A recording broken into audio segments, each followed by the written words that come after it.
দয়া করে বড় মায়া করে আমি এই মানুষ জাতিকে, আল্লাহর বান্দাদেরকে আমি দুনিয়ার জমিনে সৃষ্টি করেছি। আল্লাহ বলেন, একদিন এই জমিন থাকবে না, আসমান থাকবে না, কোনো কিছুই থাকবে না, থাকবেন শুধু আল্লাহ। আল্লাহ রাব্বুল আলামিন দুনিয়ার সমস্ত জিন ইনসানের জান কবজ করার পর হাশরের ময়দানে আল্লাহ রাব্বুল আলামিন আজরাইলকে বলবেন, ও আজরাইল, জান কবজ করার জন্য কি আর কেউ আছে? এমনি আজরাইল বলবে, ওগো আল্লাহ, আর তো কেউ নেই, আমি আর আপনি আল্লাহ ছাড়া আর দুনিয়ার জমিনে কেউ নাই। আপনি তো থাকবেন, আপনি চিরঞ্জীব। ওগো আল্লাহ, আপনি ছাড়া, আমি ছাড়া আর কেউ নাই। আল্লাহ বলবেন, আজরাইল, তুমি কি থাকতে পারো? এমনি আজরাইল ডাক দিয়া বলবে, ইয়া ও আল্লাহ, আমি আজরাইলও থাকবো না। আল্লাহ ডাক দিয়া বলবেন, আজরাইল, তোমার জান আবার কে কবজ করবি? আজরাইল বলবে, আল্লাহ, আর তো কেউ নাই, কে কবজ করবে? এমনি আল্লাহ ডাক দিয়া বলবেন, আজরাইল, তুমি তোমার নিজের জান নিজে কবজ করে দাও। ও আজরাইল, তুমি তোমার নিজের জানটা তুমি নিজেই কবজ করো। আজরাইল নিজের জান নিজেই কবজ করবে। তো এই দুনিয়ার জমিনে আমরা কেউ থাকতে পারবো না, সবাই কবরে যেতে হবে। তো কবরে কি নিয়ে যাব, কি নিয়ে যাইতেছি? কবর এমন এক ঘর, অন্ধকার ঘর। বাবা মাত্র 3.5 হাত অন্ধকার কবরে। এই কবর থেকে বাবার খবর শোনা যায় না, যে বাবা কেমন আছে। অথচ মাইলের পর মাইল দূরে প্রবাসে মোবাইল টিপ মারা মাত্রই হ্যালো আওয়াজ চলে আসে। কিন্তু যেই অন্ধকার কবর, ওই কবরে যাওয়ার পরে আর কোনো খবর খুঁজতে পাওয়া যায় না। এখন প্রশ্ন হলো, আমি আপনি যে কবরে যাব, এই কবরে কি নিয়ে যাব, কি নিয়ে যেতে হবে? আমি আপনি নামাজকেই মনে করি ইবাদত, কিন্তু অন্যের হকটাকে আমি আপনি ইবাদত মনে করি না। যে আমার কাছে যদি একজন ঋণ পাইতে হয়, এই ঋণ যে আমি আদায় করতে হবে, তার প্রতি আমাদের কোনো গুরুত্ব থাকে না। অনেক সময় দেখা যায় মানুষ মারা যাওয়ার পরে লাশ আটকানো হয়, যে তোমার বাবার কাছে আমি এত টাকা পাইতাম, টাকা না দেওয়া পর্যন্ত লাশ নেওয়া যাইত না। তখন দেখা যায় ছেলে মেয়েরা কল মিলিয়া ওই মানুষটার ঋণ পরিশোধ করে, নতুবা বলা হয় ইনশাআল্লাহ আগামীতে আপনার ঋণ দেওয়া হবে, তারপরে লাশ নিয়ে যাওয়া হয়। এর জন্যই বলা হয়, এমন জীবন তুমি করিও গঠন, মরিলে হাসিবে তুমি, কাঁদিবে ভুবন। এমন জীবন তুমি গঠন করে যাও, যার কারণে তুমি মারা যাওয়ার পরে যেন তোমার জন্য মানুষ চোখের পানি ফালায়া কাঁদে। আর এমন জীবন গঠন করে গেলাম, আমি আপনি মারা যাবার পরে লোকে মন বলে যে একটা মানুষ মারা গেছে, খুবই ভালো হয়েছে। আল্লাহর এক বান্দা যুবক মদিনা হতে 300 মাইল দূরে ওই যুবকের বাড়ি। যুবক রওনা দিয়েছে মদিনায় যাবে, কিন্তু মদিনায় যাবে মরুভূমি, দিনের বেলা হাঁটতে কষ্ট হয়, কারণ বালু এলাকা, গরম রোদ যখন পড়ে, যখন রৌদ্র উঠে তখন বালু গরম হয়ে যায়, উত্তপ্ত হয়ে যায়, হাঁটতে পারে না। তো যুবক রাতের বেলায় সফর করে। আল্লাহর বান্দা যুবক হাঁটতে হাঁটতে সফর করতে করতে মদিনার কাছে যাওয়ার আগে একটি খেজুর বাগান পাইল। ওই খেজুর বাগানের মধ্যে যুবকের উটটা বেঁধে রাখলো। উট বাইদা যুবক ঘুমিয়ে পড়লো। ওই দিকে উট দীর্ঘা সিরিয়া। সবে মাত্র খেজুর বাগানের মালিক খেজুর রোপণ করেছে, কিছু সময়ের ভিতরে উট ওই দিকে দীর্ঘা সিরিয়া ওই খেজুর বাগানে যাইয়া খেজুরের বাগানটা ভেঙ্গে ফেলল। বৃদ্ধ মানুষ এসে বলে, হায় হায়, উট কার? এই উটটা আমার খেজুর বাগানটা নষ্ট করে দিয়েছে। এই উট কার? যুবক তো ঘুমিয়ে আছে, যুবক কোনো খোঁজ খবর জানে না। হঠাৎ করে ওই বৃদ্ধ মানুষ রাগান্বিত হয়ে গেছে যে সবে মাত্র খেজুর রোপণ করে গেলাম, আর ওই উটটা আমার সমস্ত বাগানের সব কিছু ব্যাঙ্গে চুরমার করে দিল, নষ্ট করে দিল। বৃদ্ধ মানুষ রাগান্বিত হয়েছে, ডিল লইছে। ডিল লইয়া যেমন ডিল মারছে, ডিল মারার সঙ্গে সঙ্গে উটের মাথার মধ্যে গিয়ে পড়ে গেছে। এই উটের মাথার মধ্যে পড়ে যাওয়ার পর উট এমত অবস্থায় রক্তকরণ হতে হতে উটটা দুনিয়া থেকে চলে গেছে। ভালো করে লক্ষ্য করুন যুবক, উটটা এবার অস্তে অস্তে মারা গেল। বৃদ্ধ ডাক দিয়ে কয়, হায় হায়, আমি কি করলাম? এমন ডিল মারলাম, উটটা দুনিয়া থেকে চলে গেল।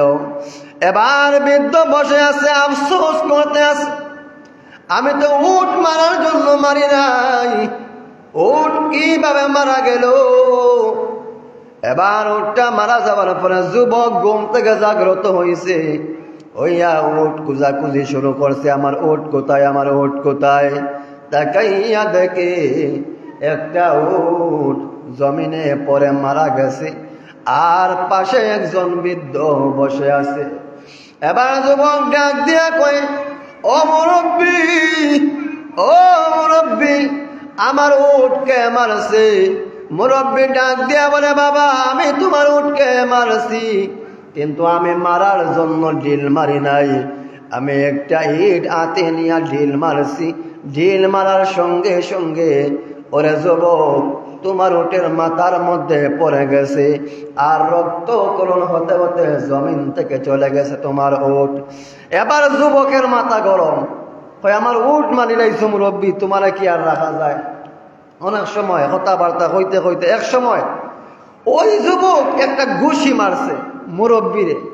তো ঘুষি যেমনে মারছে, মুরব্বী ফরিয়াও দুনিয়া থেকে চলে গেছে, মুরব্বীও ফরিয়াও দুনিয়া থেকে চলে গেলেন। এবার যুবক অনুতপ্ত করতে আছে, আয় হায়, কি করলাম, কি করলাম?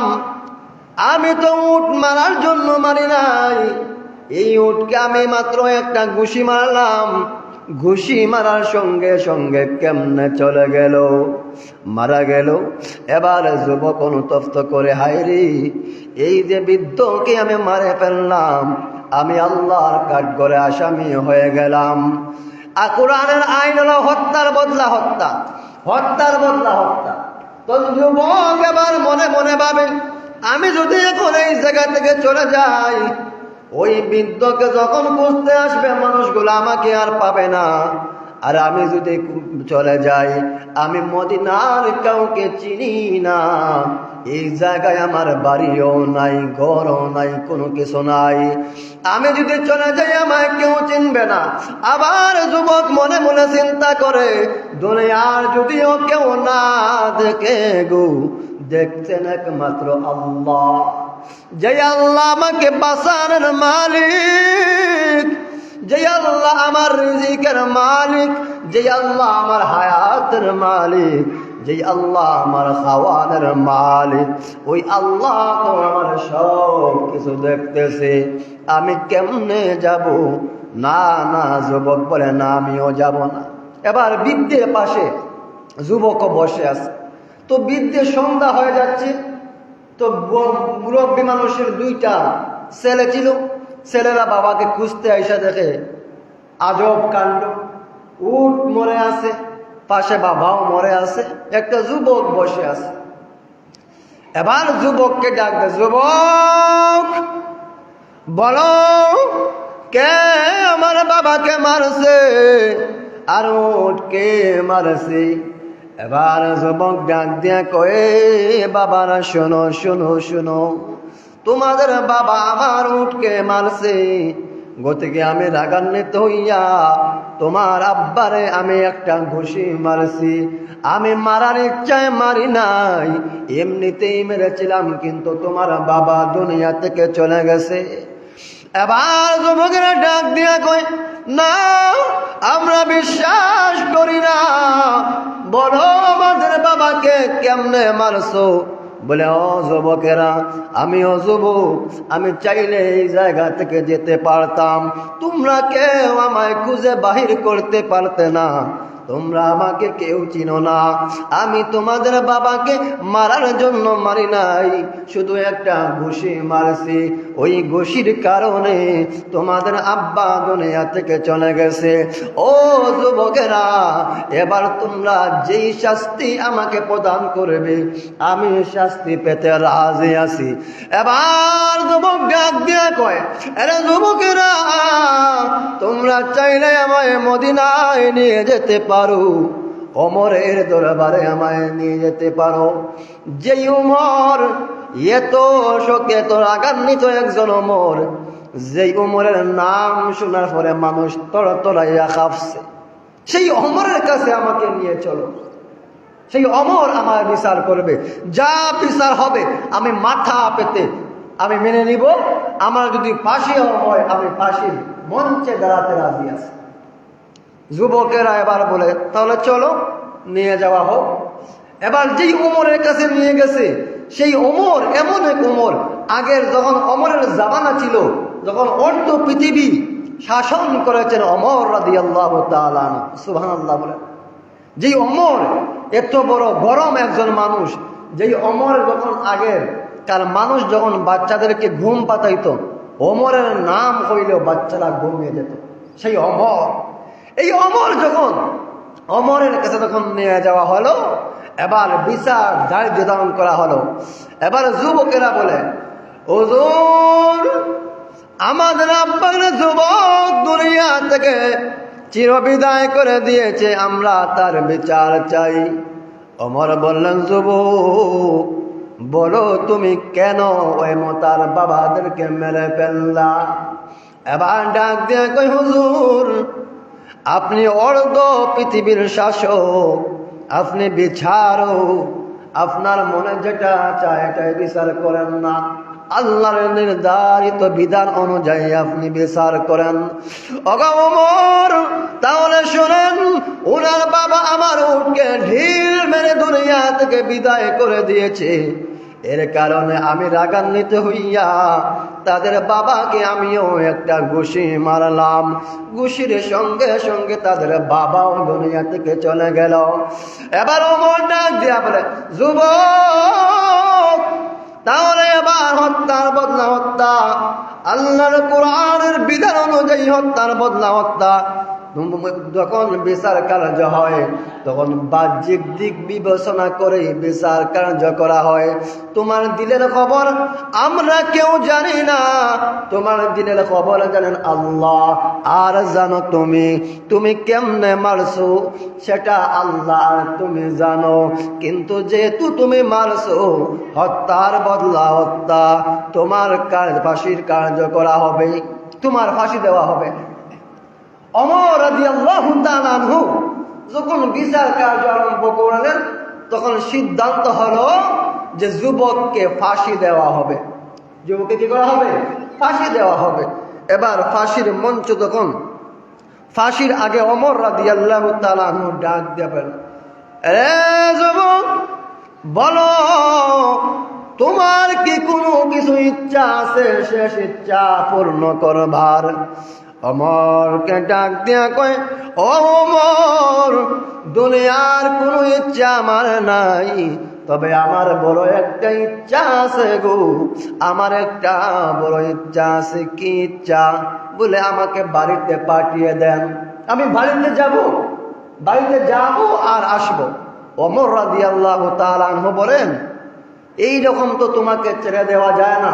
ফাঁসির আসামি যদি সারা পায় তাহলে কি আর ফিরত আইব?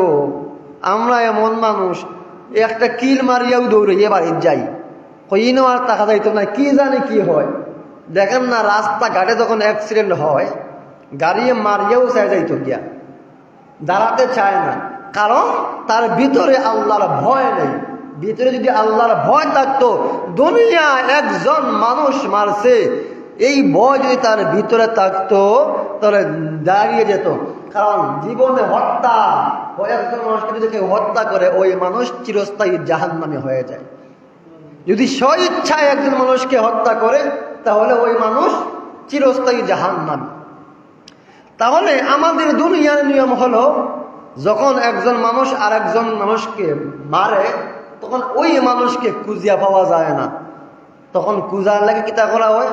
তদন্ত কুমুটি করা হয়, যে কুমুটি লাগবে, তারপরে খুঁজা লাগবে, তারপরে কেমনে হইল কেমনে না, অনেক কিছু। আমার ডাক দিয়া কই, যুবক তোমার বাড়ি অনেক দূর, তোমাকে যে আমরা ছাড়বো কি আশায় ছাড়বো? এবার যুবক ডাক দিয়া কই, হুজুর আমি চাইলে ওই জায়গা থেকে পলায়ন করতে পারি, আমি কেন পলায়ন করি নাই? আমার ভিতরে আল্লাহর ভয় আছে। ওগো হুজুর আমার ফাঁসির কার্য করা হয়েছে, আমি কোনো নারাজ নাই। আমি যদিও দুনিয়ার জমিনে ফাঁসির মঞ্চে দাঁড়াই, আমার আল্লাহর দরবারে তো আমি আসামির কাঠ গড়ায় দাঁড়াবো না।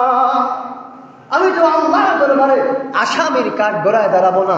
যদিও দুনিয়ার জমিনে আমার ফাঁসি দেওয়া হয়, তাহলে আমি তো আল্লাহর আসামির মধ্যে, আমি তো আল্লাহর কাঠ গড়ায় আসামির বেশে দাঁড়াবো না। এবার যুবক ডাক দেখো, হুজুর আমি আমার বাড়িতে যাব এমনিতে নাই, আমার মা দেখার জন্য না, বাবা দেখার জন্য না, বিবি বাচ্চা দেখার জন্য না। ওগো ওমর আমি বাড়িতে যাব, আমার কিছু ঋণ আছে। ও ওমর ওই ঋণটা মুসলিমদের মাঝে না, যে ঋণটা আনছি ওই ঋণ হলো একজন ইহুদির পাওনা। ওই ইহুদি যদি খবর শুনে আমি দুনিয়া থেকে চলে গেছি, আমাকে ফাঁসি দেওয়া হয়েছে, ইহুদি মুসলমান জাতিকে তুলে একটা গালি দিবে। ওমর যদি ওই ইহুদি মুসলমান জাতি তুলে গালি দেয়, ওই সময় তো আমাকে আল্লাহর কাঠ গড়ায় দাঁড়াতে হবে। ওমর আমাকে ছেড়ে দেন, আমি ওই মানুষটার ঋণ পরিশোধ করে আবার চলে আসব। ওমর বলেন, না এমনিতেই তোমাকে ছেড়ে দেওয়া হবে না, তোমার তো সাক্ষী লাগবে, তোমার বদলা আর একজন লাগবে, তোমার বদলা কোথায়? এবার যুবক নিরুপায় হয়ে বসে আছে, আমার তো বদলি নাই, কেউ নাই। এমনি হঠাৎ করে দেখা যায় মজলিসের মধ্যে একজন হাত তুলছে। যিনি হাত তুলছেন উনি হলেন নবীর সাহাবী। ওমর ডাক দিয়ে বলে, এরে আবু যুর গিফারি, তুমি যে নবীর সাহাবী হাত তুললা, তুমি কি চিনো ওই মানুষটা? কয় না। উনি কি তোমার আত্মীয়? বলে না। উনি কি তোমার কোনো পরিচিত? কেউ বলে না। তাহলে যেহেতু পরিচিত না, আত্মীয় না, চিনো না, তাহলে কেমনে তার পক্ষে দাঁড়ালে? এমনি আবু যুর গিফারি বলেন, আল মুসলিমুনা আখুল মুসলিম। ওমর আল্লাহর নবীর বাণী, আল্লাহর নবী বলেছেন, একজন মুসলমান আরেক মুসলমানের ভাই। এক মুসলমান আরেক মুসলমানের ভাই। কিন্তু আমরা মুসলমান, আল্লাহ দিলে এক বাইরে আরেক ভাইয়া কেমনে লুটিয়া খাইতাম, এক বাইরে আরেক ভাইয়া কেমনে চুষিয়া চুষিয়া খাইতে চিন্তায় আছে। অথচ আবু যুর গিফারি চিনেও না, জানেও না, কোনো কিছু না, তারপরে বলে আমার জাতি ভাই, সে মুসলমান, আমি আল্লাহর নবী, সে নবীজির হাদিস অনুযায়ী সে আমার ভাই, আমি তার পক্ষে দাঁড়াইলাম। সে আশা অব্দি আমি তার পক্ষে আছি। এবার আল্লাহর নবী এবার আবু ওমর রাদিয়াল্লাহু তাআলা আনহু বলেন, যুবক তুমি চলে যাও। এবার যুবক ডাক দিয়ে বলে, ওমর আমাকে একটি ঘোড়া দাও, ঘোড়া দ্রুতগামী ঘোড়া। আমার বাড়ি মদিনা হতে 300 মাইল দূরে। ওগো ওমর আমাকে একটি দ্রুতগামী ঘোড়া দাও। ওমর বললেন, যাও, তোমাকে ঘোড়া দেওয়া হলো এবং তোমাকে আগামী শুক্রবার পর্যন্ত টাইম দেওয়া হলো। এই শুক্রবারের ভিতরে তুমি তোমার ঋণ পরিশোধ করে চলে আসবে। যুবক এবার দ্রুতগামী ঘোড়া নিয়ে রওনা হয়ে গেল। রওনা হওয়ার পর বাড়িতে গিয়া ডাক দিয়া বলে, ও আম্মা, ও আব্বা, আমার ঋণ পরিশোধ করার জন্য আমি এসেছি। আমি মদিনায় একটা মানুষে হত্যা করেছি, আমার ফাঁসির রায় হয়ে গেছে গো মা। ও মা, আমি ইহুদির ঋণ পরিশোধ করে আসি। এমনি আল্লাহর বান্দা যুবক ইহুদির ঋণ পরিশোধ করে মায়ের কাছে ডেকে এসে বলে, মা, ওগো মা, 10 মাস 10 দিন গর্ভে ধারণ করেছ। মাগো, তোমার বুকে কত প্রসাব করেছি। ওগো মা, বিছানায় প্রসাব করেছি। নিজ হাত দ্বারা কত না কষ্ট করে আমাকে কি তুমি পরিষ্কার করেছো। ওগো মা, আজকে দাও না গো লাশ জীবনের শেষ কিছু খাবার খাবাইয়া। ও মা, আর জীবনে তোমার চেহারা দেখতে পারবো না। ওগো মা, আর জীবনে তোমার কাছে ফিরে আসবো না। মাগো, এক লোকমা খাবার খাবাইয়া দাও। মা ডাক দিয়া বলে, যুবক কি হয়েছে বলো। যুবক ডাক দিয়া বলে, ওগো মা, আমি তো মদিনার একটা লোককে হত্যা করেছি। এই হত্যার রায় হলো ফাঁসি। আমার ফাঁসির কারণ নির্ধারণ করা হয়েছে। ওগো মা, জীবনের শেষ খাবার খাবাইয়া দাও, আমাকে বিদায় দাও। এবার মা খাবার খাবাইয়া সন্তানকে দিল। বাবার কাছে গিয়া বলে, আব্বু, ও আব্বা, আপনার জীবনে কত কষ্ট করেছ। আমার লালন পালন করতে গিয়ে বাবা দিন রাত পরিশ্রম করেছ। ও আব্বা, তোমার কোনদিন তো কত কষ্ট করেছো। যদিও বাবা কাজে গেছে সকালবেলা, কাজ থেকে ফিরেছে রাত্রবেলা। বাবা রাত্রবেলা ঈশা সন্তানদেরকে ডেকে বলে, সন্তান জাগ্রত হও, তোমাদের জন্য খাবার নিয়ে এসেছি। যাদের অভাবী সংসার তারা জানে বাবা কেমন যে কষ্ট করে। অভাবের সংসারের তুলনায় সন্তানদের জন্য, ছেলে মেয়েদের জন্য বাবা যে কত কষ্ট করে একমাত্র তারাই জানে। এবার বাবা মা থেকে বিদায় নিয়ে যুবক রওনা হয়ে গেছে। এইদিকে শুক্রবার চলে আসলো, জুমার সময় চলে আসছে। যুবকের কোনো খোঁজ খবর নাই। আমার ডাক দিয়া বলে, ও মানুষেরা, যাও যাও, আবু যর গিফারিকে খবর দিয়ে নিয়ে চলে আসো। এবার আবু যর গিফারি চলে আসলেন। সংক্ষিপ্ত করে বলি, জুমার নামাজ শেষ হয়ে গেল। শেষ হওয়ার পরে এবার আবু যর গিফারির জন্য মদিনার সমস্ত মানুষ কাঁদে। কারণ আবু যর গিফারি হলো নবীজির সাহাবী। এই সাহাবী কেমন সাহাবী, জলিলুল কদর সাহাবী আবু যর গিফারি। যেই আবু যর গিফারি ঘর করে নাই, সংসার করে নাই, একমাত্র নবীর খেদমতের জন্য। এই আবু যর গিফারির জন্য মদিনার সমস্ত লোকে কান্নাকাটি শুরু করে দিছে। হায় রে, নির্দোষ একজন মানুষ আজকে ফাঁসির দায় গলা লাগবে, রশি ফাঁসির মধ্যে লাগবে।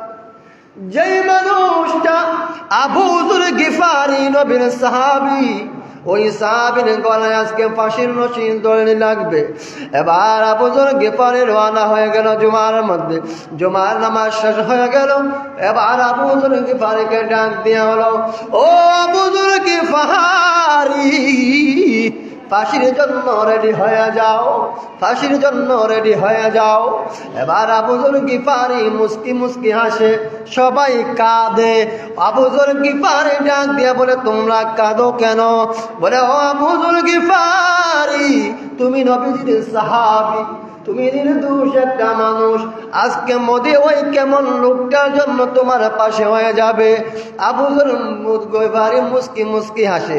সাহাবীরা বলে, ওগো আবু যর, তুমি কেন মুস্কি মুস্কি হাসি আসতেছো? আবু যর গিফারি বলে, আমি নবীজির হাদিসের বর্ণনা অনুযায়ী আল্লাহ নবী বলেছেন, আল মুসলিমুনা ওয়াল মুসলিম, একজন মুসলমান আর একজন মুসলমানের ভাই, আমি আমার ভাইয়ের জন্য আমার জীবনটা উৎসর্গ করে দিব। আমি মুস্কি হাসে হাসে আমি ফাঁসির দড়িতে গলা নিব। সুবহানাল্লাহ। এবার যখন যে ওমর জীবনে কোনোদিন কত বিচার করেছেন, কোনোদিন কান্না করেন নাই, কিন্তু আবু যর গিফারির রায় দেওয়ার পরে ওমরও কান্দে। ওমর এবার রায় করে দিলেন, এবার আবু যর গিফারিকে ফাঁসির দরজায় দাঁড়া করাও। এমনি জল্লাদ এক কদম আঘায় দুই কদম ইসলামে, এমনি জল্লাদ আগায় আবার পিছন দিক দিয়া যায়। এ জল্লাদ কি হলো? জল্লাদ বলে, আমি সইতে পারি না, নির্দোষ একটা মানুষ আজকে ফাঁসির রায় দিব। আমি কোনোদিন ভাবি নাই আবু যর গিফারিকে আমি ফাঁসির দড়ি গলায় লাগাবো। এমনি জল্লাদ এত শক্ত মানুষ, তারপরেও গলার চোখের পানি পড়তেছে। এবার জল্লাদ আগাইতেছে, হঠাৎ করে যুবক ডাক দিয়া কয়, ও জল্লাদ, দাঁড়াও দাঁড়াও, ওই যে দেখা যায় দুলাবাল উড়াইয়া কে জানি আসতেছে, মনে হয় ওই যুবকটাই আসতেছে। এবার যুবক সামান্য গুড়াটে দ্রুত গামে আইসা এবার যাস পর্যন্ত যুবক ভিতরে ঢুকে বলে, ও জল্লাদ দাঁড়াও, আমার জন্য নির্দোষ মানুষকে ফাঁসি দিবা না। যেই সাহাবী নবীজির সাহাবী আবু যর গিফারি, এই গিফারিকে ফাঁসির কাণ্ড দিবা না। ও যুবক বলো রে, তোমার কেন এত দেরি হলো? এবার যুবক ডাক দিয়া বলে, ওগো ওমর, আমার দেরি হওয়ার কারণ হলো আমার ঘোড়াটা মাঝ রাস্তায় হঠাৎ করে আমার ঘোড়াটার কি জানি হয়ে গেল, নষ্ট হয়ে গেল, তাই ঘোড়া বদলাইতে হইছে, এর জন্য আমার লেট হয়েছে। আমি ক্ষমা চাই, আমায় ক্ষমা করে দাও, আমায় মাফ করে দাও, আর আমার আবু যর গিফারিকে ছেড়ে দিয়া আমার গলার মধ্যে ফাঁসির দড়ি লাগাও। সুবহানাল্লাহ। ফাঁসির দড়ি লাগাও। এবার সকলের মুখে হাসি, কিছুক্ষণ পরে আবার সবাই কান্না করে, কি ব্যাপার? কয় মদিনার মানুষরা ডাক দিয়ে কয়ে, তো সাধারণ যুবক না, এই যুবকের ভিতরে কেমন আল্লাহর ভয় আছে। যেই যুবক ফাঁসির মঞ্চে তাইকা সারা পাইয়া ওই যুবক চলে আসে, এই যুবক তো সাধারণ যুবক হতে পারে না, তাকে ছেড়ে দেওয়া হোক। কেউ বলে না না, ফাঁসি দেওয়া হোক। এমনি ওই যে মুরব্বীর দুইটা ছেলেরা ডাক দিয়া বলে, ও ওমর গো, আজকে থেকে আমরা দুই ভাই, আজকে থেকে আমরা হয়ে গেলাম তিন ভাই, ওই যুবককেই ছেড়ে দাও। সুবহানাল্লাহ। তাহলে ঋণ পরিশোধ করার জন্য যেই যুবক ফাঁসির মঞ্চ থেকে চলে গেছে, আবার যেই যুবক চলে আসছে, তার ভিতরে কেমন আল্লাহর ভয়। আর আমরা ঋণ আনিয়া ঋণ যে পাইত, ওই ব্যক্তি পিছন পিছন ঘুরা লাগে। যদিও কোনো সময় ঋণ দেয়, ঋণ দেওয়ার পরে খরে খরে ঘুরতে হয়। চাচা কোন দিন? বাবারে আগামী সপ্তাহে দিব। চাচা আইস কোন দিন? বাবারে আইস ফারাম, দুদিন পরে দিলাম। দেখবেন ঋণ দেওয়ার পর মা বেমার, ভাই বেমার, দাদা বেমার, দাদি বেমার, অমুক মারা গেছে, অমুক অসুস্থ, কতটা যে বের হয়। কিন্তু আল্লাহর নবী বলেন, মানুষ মারা শহীদ হওয়ার পরে তার সমস্ত গুনাহগাতা আল্লাহ মাফ করে দেন। কোনো হিসাব নেওয়া হয় না, যাকাতেরও হিসাব নেওয়া হয় না, নামাজেরও হিসাব নেওয়া হয় না, কিন্তু ঋণের হিসাব নেওয়া হয়। ঋণ কেমন কঠিন জিনিস একটাবার চিন্তা করে দেখেন, আল্লাহ রাব্বুল আলামিন একজন শহীদকে সব ক্ষমা করে দেন, কিন্তু আল্লাহ ঋণের বোঝা ক্ষমা করে দেয় না। তাহলে চিন্তা করে দেখেন তো, ঋণ কত বড় একটা কঠিন জিনিস। আজকে ঋণকে আমরা সাধারণ জিনিস মনে করে নেই, অন্যের হককে আমরা সাধারণ জিনিস মনে করে নেই। এই হক আমরা মানুষের নষ্ট করি, আজকে আমরা অন্যের হক আদায় করতে চাই না। আল্লাহ রাব্বুল আলামিন যেন আমাদের প্রত্যেককে নেক আমল করার তৌফিক দান করেন এবং আল্লাহ রাব্বুল আলামিনকে ভয় করার মতো যেন আমরা ভয় করতে পারি। আল্লাহ রাব্বুল আলামিন যেন সেই তৌফিক দান করেন। সকলে বলে আমিন। আল্লাহ রাব্বুল আলামিন যেন প্রত্যেককে 5 ওয়াক্ত নামাজ পড়ার তৌফিক দান করেন। সকলে বলে আমিন। এবং অন্যের ঋণ থাকলে যেন আমরা ঋণ সাধ্য অনুযায়ী যেন পরিশোধ করতে পারি। অন্যের হককে যেন জেনে শুনে যেন আমরা নষ্ট না করি। ভাই ভাইয়ের হক, বাবা ছেলের হক, স্বামী স্ত্রীর হক যেন আমরা প্রত্যেকে সঠিকভাবে আদায় করতে পারি। সেই তৌফিক যেন আল্লাহ রাব্বুল আলামিন আমাদেরকে তৌফিক দান করেন। আজকে সামান্য একটা জিনিস না বললেই না হয়। দেখবেন আজকে যখন আমরা বিবাহ করি, কাবিননামা লিখা দেওয়া হয় 10 লাখ, 5 লাখ, 7 লাখ, আছে না, বিয়ের মধ্যে দেওয়া হয়। এখন দেওয়ার পরে বাসর রাত যখন একা একা ঘুমায়, কি শান্তি ঘুম, ওই সময় কেউ ডাকে না। তখন স্বামী নিরায় গিয়া কয়, ও বিবি, কি তার স্বামী খোঁজাই কয়, পারলে আমারে মাফ করে দেও, মহারানার দাবি করে। তখন বউরা তো 5,000, 10,000, কেউ 100 টাকা, কেউ 200 টাকা, যার যার তৌফিক অনুযায়ী দরিয়া কয় মাফ করে দেও। এখন এ বেটি পড়ছে সিফার মধ্যে, সিফাত ফরিয়া কিতা করব, না দিলেও না হইব, যাও মাফ করে দিলাম। এখন মাফ করে দেওয়া পরে আলহামদুলিল্লাহ সংসার সুন্দর চলতেছে। মনে করেন ওই বিবি হঠাৎ করে স্বামী মারা গেল। স্বামী যখন মারা গেল, ভাই আছে 3 জন, 4 জন ভাই, এক ভাই মারা গেল 3 ভাই, বোন আছে 4 জন, সম্পদও আছে মাশাআল্লাহ অনেক। এখন এই বিবিকে যদি উনার বাপের বাড়িতে দিতে হয় তাহলে কেমনে দিতে হবে? যাই হোক, আগামী শুক্রবারে বলবো ইনশাআল্লাহ এই বিষয়ে। এজন্য আমরা কাবিন নামক মহারানা দাবি আমার সাধ্য অনুযায়ী আমি যা পারবো নগদ কাবিন দিব, আল্লাহ যদি তৌফিক দান করেন। আর আল্লাহ রাব্বুল আলামিন গরিব মিসকিন অসহায় মানুষদের সাহায্য সহযোগিতা করবেন এবং নামাজ রোজা কোরআন তিলাওয়াত প্রতিটা ঘরে ঘরে যেন আমরা চালু করতে পারি। আল্লাহ রাব্বুল আলামিন যেন তৌফিক দান করেন। আল্লাহুম্মা আমিন। আলহামদুলিল্লাহি রাব্বিল আলামিন والعاقبة للمتقين والصلاة والسلام على رسوله الكريم اللهم يا حي يا قيوم اللهم ذا القرة المتين يا الله জুমাবার দিন আল্লাহ হাদিস হতে কোরআন মাজিদ হতে কিছু আয়াত তিলাওয়াত করে আল্লাহ আয়াতের ভাষা অনুযায়ী কিছু আলোচনা করে আপনার দরবারে হাত বাড়াইলাম।